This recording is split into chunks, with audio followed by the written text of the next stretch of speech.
processing yet more information about the Grenfell Tower fire, and I mean the compounding of the tragedy by the inadequacy, the incompetence, and potentially the criminality of the response, or certainly of some of the attendant issues. And we're just doing it together. I've not got a drum to thump on a morning like this. I've just got a sort of bruised heart and an overwhelming sense of bafflement at how this could go on under our noses without us knowing. Emma's not very pleased with me. She's just texted to say, and then she's quoting me, "No one's trying to deport entire communities to the other end of the country." And then the quote ends, and she adds, "Oh, James, you sweet summer child." I think she might be calling me naive. 4 minutes after 11 is the time. James was in Sidcup. You just wanted to draw our attention to a couple of things that the Labour MP Emma Dent-Coad has said or done, I think, James, and you're more than welcome to do so. One in particular, I mean, obviously one sympathised with virtually everything she said. Yes. I mean, just an interesting thing she said before she left the board of the TMO. Was that those things were done elsewhere, i.e. issues around demolition or... No, she was talking about the signing off on the specifications of the materials that would have been used in the refurbishment. That wouldn't have gone past the tenants management organisation. They'd have been sort of dealing with the broader brushstrokes about whether they wanted it, not precisely what sort of cladding would be used. No, I do understand, but there was this implication that because it's done elsewhere, that it's not important to the people on the board. A little bit like the banks, in a way, the board members of banks like RBS, and we see where that all ended up. But my wider point was this: it's not about Kensington and Chelsea particularly, because Camden are having their problems. Yes. So there are different political parties, but there appears to have been an agreement that if and where possible, we want rid of this stuff. We want to call it social housing, not council housing. If we refurbish, we want to introduce more right to buys and leaseholders, which has happened in this tower. And the management of the estates becomes at arm's length. They're actually called arm's length management organisations. That's right. Almos. So it seems to me it's kicking the can down the road, isn't it? It's making accountability one more place removed, so that the chain of responsibility becomes harder to follow. You got it. But some big careers are created out of it, James. Layers and layers and layers of people paid very good money. There were four people on the management company who earn more than the Prime Minister. I think only one of them has resigned so far. I could have got that wrong. Well, that's absolutely right. But the second major point here is about the rehousing issue. Yes. I have rehoused an estate of over 300. As a housing officer? Yes, as a director of the Sorry, I didn't give you your full status there. However, intimately involved in putting together the consultation and carrying that through, including leaseholders, so having to do a compulsory purchase order, etc. Now, it can take up to 2 years, and they are people who haven't suffered a fire. Yeah. They're suffering from a lack of security about their future, which you've given time and time and time to ensure to them that they'll not be left homeless. All right, I want to write this down. So you rehoused 300 people. Yeah, families. From 300 families, so 300 households from an estate that was being knocked down, or? Yeah, demolished. And it took you 2 years to satisfactorily rehouse them all, because the variables and the concerns are myriad, and the idea that you could suddenly provide 120 households with accommodation that was both appropriate and suitable in 3 weeks is absurd. It's an utter nonsense in today's that's fascinating. Situation. And the fact of the matter is that 2 years meant a combination. Some were rehoused permanently. Yes. Often only 10% return for whatever reasons, because by the time you've redeveloped that scheme, they're long gone. They've settled elsewhere. Yes, of course. And you've given them good offers. So I can't imagine just how these people are feeling at the moment. And I would say utterly incapable of making a decision at the moment, and we should respect that. Well, some of them have said, I can't talk about this now. I mean, some of them have loved it. You heard her describe a man whose wife and children have been killed. You heard her describe one failed suicide attempt. The idea that these people are going to be able to have a full and detailed conversation with a housing officer about where they're going to move to next. It's actually beyond surreal, and yet I almost hesitate to return to this because I wish I could just close my eyes and pretend that they didn't exist, and yet there are still British residents queuing up to put the boot into these families, James. Queuing up to condemn them and criticise them and accuse them of all manner of greed and unpleasantness. Well, James, can I just make this general point? The right to buy 2 million homes, gone. They're properties that I had available to me, not all 2 million, obviously. No, of course. But properties available to me to prioritise the people to get that estate regenerated and get some good quality housing in the area. Yeah. The fact of the matter is, James, properties are walking out of the door as we speak. Not only that, on regeneration schemes like the offer that person got on the estate to be demolished, they will not replace the social housing. They will not. So the pool is shrinking constantly, and the number of people in it is not. Yes, and this is on land we already own. Now, if we can't do it there, James, and we haven't been doing it, how on earth do we expect to do it? There's no votes in. Well, historically there haven't been any votes in it, have there? There's votes in giving people £100 rebate on their council tax. There's votes in gentrifying an area because everybody who's got a property there is going to benefit financially from the gentrification. There's no votes in saying we need to... But also because nobody wants to define themselves. That's part of the reason for the vitriol being directed at these families, even though most of them will be ordinary working families. Yeah. Somehow they've ended up being tarred with that brush of benefits and or foreignness, which is, toxic in the current British climate. And that means that people aren't seeing them as like them. You see, you should be looking at them and thinking that could have been me. But people aren't doing that, and they're being encouraged not to do that by some pretty unsavoury journalism. I think you will understand why somebody who's waited 10, 12, 15 years for a decent home in that borough is going to start saying, why aren't they moving into where I am and me moving into that new block? Of course. And that's divide and rule in a way, isn't it? Which suits nobody except the people in charge. Absolutely. And you see that in action. But come back to the basic point. Where there is shortage, there are queues. And where there are queues, you need policemen to police them because things become nasty. And we have ignored this, and I would challenge Sadiq Khan that not merely he's talked a good talk, but he's now, the honeymoon's really over, and we have to look at what is now a completely distorted housing sector in London. We need a London Housing Summit, and we need to start talking about exchanging tenures in particular areas. It cannot be all one way from social housing into private housing. We have to talk about the other parts of the borough that desperately also need social housing, and there has to be the political courage and money. And we could produce, Sadiq has £3.5 billion. If he's short of places to build at the moment, there are already units being built. We're starting to stall the housing market, the private sector. They could be doing 30-year deals, leasing deals, which have been done in the past.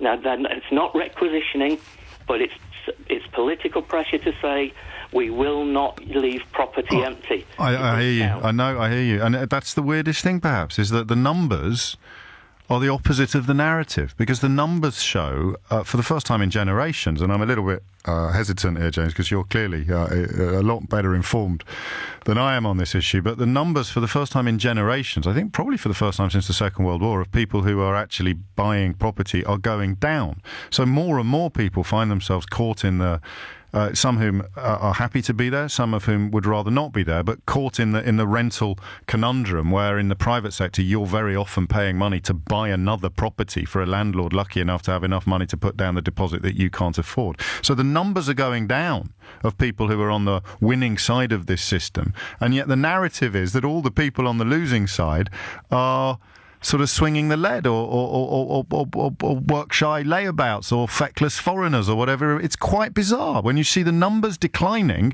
and yet the narrative almost doubling down on, well, if you're renting, then you've fallen through the net. It's a lifestyle choice. It's like being at a food bank. It's because you've made bad life choices. You're joined up. The people are joining the dots up. Are they? James. I believe they are slowly, and there are people out there, I believe, economists, and people in the private sector who know what this has created. Housing is at the centre of the public sector crisis, people leaving working in the public sector. Housing, they cannot afford. And when you think about how close to the bone the money is, oddly, I'm drawn not to a call about Grenfell. To James, thank you so much. We'll talk again. I clearly need to put you in my cabinet. Chelsea join up, I think, with Hammersmith and Fulham and was it Westminster? But anyway, 3 Conservative-led councils were trying to sort of pool resources. Emma Dent-Coad suggested that had led to a diminishment of the number of professionals available to do the job. I'm told by Incorrigible FCA, who lives in the middle of the borough, that they have stalled and are now being unwound. He also suggests that councils should be ordered to build new social homes and all restrictions on funding to build must be removed. Some of those laws go back to the 1980s, and maybe it is too soon, but some of those houses, again, back to a call the week before this one. You remember the woman, the mother, describing the living in the social housing element of a development and not being able to use the gardens. So she could see her neighbours walking their dogs, but couldn't take her children out to play on the same lawn. And to compound that situation, we said, well, then she should pay for it. The people living in the private sector bit of the block were mostly living in buy-to-let investments and paying rent to a landlord who was using that money to buy a property that their tenants would never be able to afford themselves. Yeah, well, I hope James is right. I hope people are starting to join the dots, because we've been banging on about these dots for the best part of a decade. Get back to Grenfell. And in a way, I'm embarrassed by how unsurprised so many of you are by what we heard today. I'm absolutely reeling from several elements of that interview, not least the fact that social workers and housing officers from other London boroughs are ringing up offering their help during an 8-day hiatus in which next to nothing was done. And they were being told, no thanks, we don't need you. Jonathan's in Enfield. Jonathan, what would you like to say? Essentially, I wrote to the Chief Exec's office a couple of weeks ago, offering my sort of skill set, which is as a senior manager of a local authority where I used to work. And so I explained what I could do with teenagers, unaccompanied minors, homelessness, looked after children, just listening, helping, offering free. They wrote right back. And then the head of the interim organisation emailed. We set up a conversation. That was actually 2 weeks ago. And he said he was going to write back, speak to the head of children's services. 2 weeks later, I've had to phone them and email them. I've had another conversation, and actually nothing. I was offering it free. So you're supremely qualified to do this. You've run these services for other councils, and you offered to Kensington and Chelsea to sort of wade in for free and just allow them to do with you what they pleased. And do anything. Oh my days! Helping, counselling, bereavement, strategy. All of which you're fully cleared and qualified to do. Absolutely. And absolutely nothing happened. All I got, I've got to speak to this person, that person. I said, yeah, but I've got to free my diary because I'm doing consultations. I'll free all that. I don't mind. Just tell me when you need me. Tell me where and when. And then I hear, you've got to go through this. You've got to go through various agencies who will pay you £50 an hour. I've heard, and I was offering this free. Some of this has to be. I can't quite believe I find myself in the position of urging caution on these issues, because I see a little need for it in some areas, but some of this will just be operational. They are dealing with an unprecedented situation, and they won't have protocols in place to deal with them, because it's never happened before. Local authorities do have protocols. I was part of a local authority protocol for, in fact, disasters. Were you? We even rehearse if there was a car crashes or airplane crashes. So it isn't true. Local authorities, they do. You're right. We have disaster training for the emergency services, but for the social services as well. Okay, then not the first time I've said this in recent weeks, but the quality of my contributors at the moment on this programme is quite unbelievable, Jonathan, and I'm very grateful to you for that. But as a qualified professional, looking at what's gone on in Kensington and Chelsea from the outside, leaving aside their absolute failure to avail themselves of your offers of assistance, explain it to me. How do you make sense of what you've seen unfold over the last 3 weeks? Well, I I mean, I was appalled by what happened, obviously, Yes. and it would actually freeze a local authority. No one local authority could actually cope with all this. But the actual government was slow, the local authority was slow. I think they were patronising to actually people. They didn't listen to people, and they didn't actually bring in. I mean, I've tried to keep under the radar. I had an ex-colleague who went there, and she was putting it on Facebook. I was appalled by it, saying, "This is what I've done. This is what I've helped." And I think that they could have actually brought people in quicker, and they could still bring people in, because apparently this is going to go on for about 2 years. Well, you heard James in Sidcup rehoused 300 people from 300 households, and for him it was a 2-year process, which makes perfect sense, unless you're, I suppose, writing columns for the Daily Mail and chomping at the bit and suggesting that these people are all holding out until they get offered a wing of Buckingham Palace. I mean, I've been listening to this day after day. Yes. And it's apparent nobody's listening to the actual victims. It is, isn't it? And I don't know if it's an issue of class, or that a lot of them are unaccompanied minors, or actually migrants who haven't got money. I'm instituting a new word on this programme, Jonathan. Go on. I'm going to start saying émigrés instead of migrants. Émigrés. Yes. Émigrés. Very much like my wife is, I suppose. Exactly that, because somehow that word migrant has become toxified and dehumanised, whereas émigrés makes one think of, I don't know, French intellectuals fleeing. It always has been toxic. When I've dealt with unaccompanied minors and actually families who are homeless, there is a sort of racism, a covert sort of institutional racism. People just don't like offering. Jonathan, you're describing the good old days, mate, when it was covert. Well, yeah, well, it isn't anymore. I mean, it isn't. And there you have it. Anybody who knows anything about this sector is seeing incompetence on an almost unbelievable scale. And the sense that these people are still feeling abandoned and left out, while simultaneously, and thank God most of them will be too traumatised or too busy to be listening to the radio or opening up a newspaper, they're getting it in the neck in this magnificent Christian country where we always look out for each other. They're getting it in the neck. Who sets the news agenda? Very strange, because you might have been expecting to see the funerals of some of the Grenfell Tower victims covered a little bit more by the newspapers. I think sometimes when, especially in the modern media, in the things that have happened in the last few years, if it doesn't lend itself to a really easily digestible chunk, they don't know what to do with it. And so it's why online news is becoming, in some ways, some corners of it, I mean, for the bonkers white supremacist far-right stuff, obviously notwithstanding, the normal journalism that's now unfolding online is more and more nuanced, more and more important, because you can take more time with it, you can absorb it. Who are you supposed to be cross with? That's the problem, isn't it, with so much of our tabloid journalism?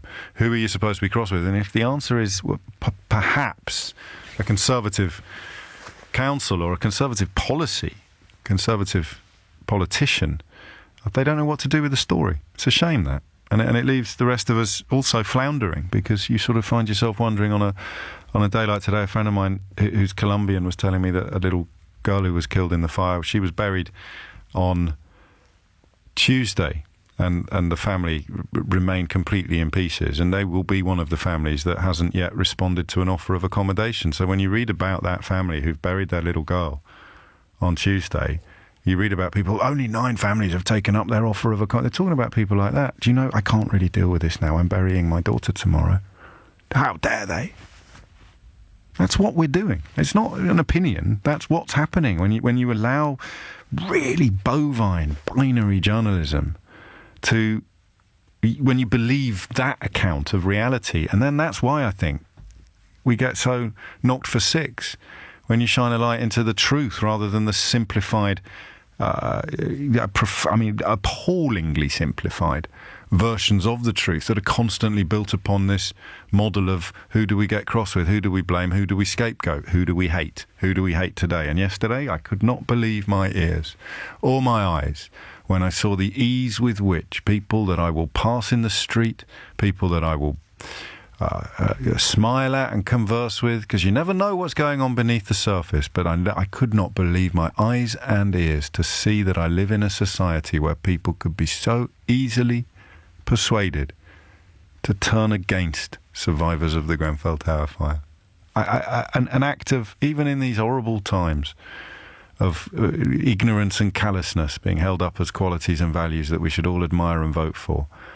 Even in these times, I was staggered by that. Absolutely staggered. Christian country. Simone's in Notting Hill on the ground. Simone, what would you like to say?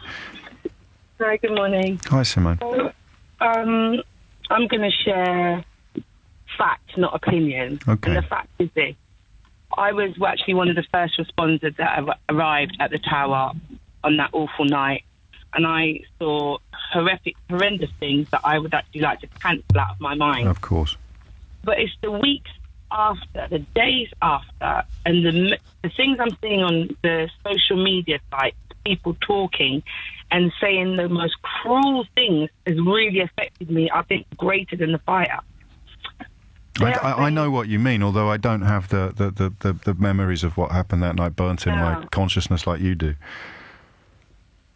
It's just comments like, well, send a lot of them back. Well, with all due respect, how do you send the lot of them back? And they've just come out of a burning building. They are going to have mental and emotional scars for many years to come. So we just send them back to a country that is probably not going to be. But even there, that one of the inquests that opened yesterday was for a lady in her 70s or her 80s. I haven't got it in front of me. I think she was called Sheila Smith. And there's just this thing's gone round the world. And I'm not saying that somebody born here is deserving of more compassion, but this idea that it's full of people who don't deserve to be here or don't deserve to be looked after. I understand what you mean when you say that shocked you more. You can almost process tragedy, but to process hate in the face of tragedy is unbelievable, isn't it? It's hate. And the thing is, that fire, let me tell you, that fire had one objective: to kill and destroy. That fire did not care about social economic status. That fire did not care about race, religion, or creed. That fire did not care about age. That fire came to wipe everyone out. So what people need to really sit down before they start bashing on their keys and type in nonsense, actually, that fire could happen in your home. That fire could happen to any member of your family. Your money will not stop a fire. Your social setting will not stop a fire. A fire is a fire. And how dare these people be just talking? I'm just tired of it. I'll be honest with you. I've stopped watching the news and I've stopped scrolling through social media sites because it's literally sending me into a rage. And you're a nurse. You're a nurse, Simone, are you? I'm a nurse and I care for people all day, every day. So there's no bias in that. You have to care for people. Even the people, of course, who've pushed you to this position where you feel such rage at your. More so them. Where do you think it comes from? I mean, you're a compassionate person. How can you help them? How can you help somebody? There you go. I'll just have a quick look in the sort of muted section of my. Here's one. Why do you hate your own race so much? He spelt own wrong, which kind of goes with the territory. But where are people like this coming from? What can you do to be properly compassionate and liberal? Somebody like that. How can you help him? How you can help him is just mindset. This is all a mindset issue and it's perspective. Because the thing is, you're looking at people as though you and them are different. And the issue that we have in this country on a whole right now is people think they're better than people based upon whatever status and label they're carrying. When you really get down to the real grassroots of things, it's this: you're a human being before you're anything else.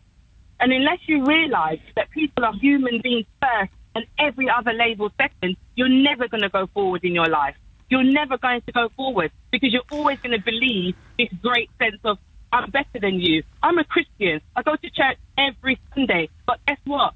On that fire, I didn't care what race, religion or whatever. I hugged and loved on Muslims, Sikh, you name it. Because the truth of the matter is this: love is the key thing. And a lot of these people that type these things actually don't even love themselves.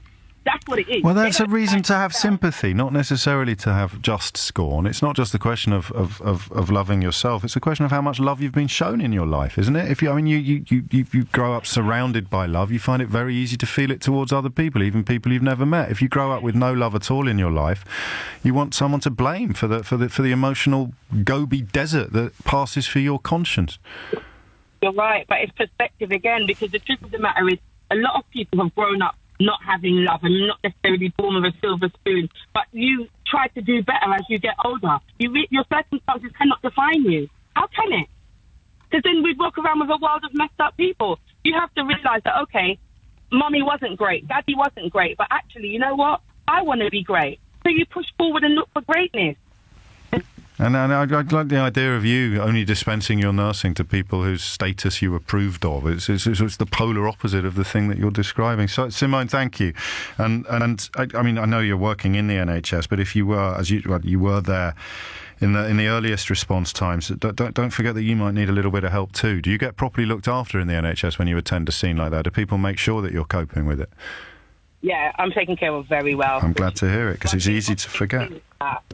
I've been off sick since that, but my work has provided counselling. Yes. So I've been fortunate. And that's why I think you're probably wise to steer clear of some of these sites. And I'd have to, sadly, in fact, so shamefully, tell you, don't go near the LBC Facebook page if you're despairing at the pure, unadulterated hatred that passes for emotion in some people's minds. Don't go near our Facebook page, whatever you do.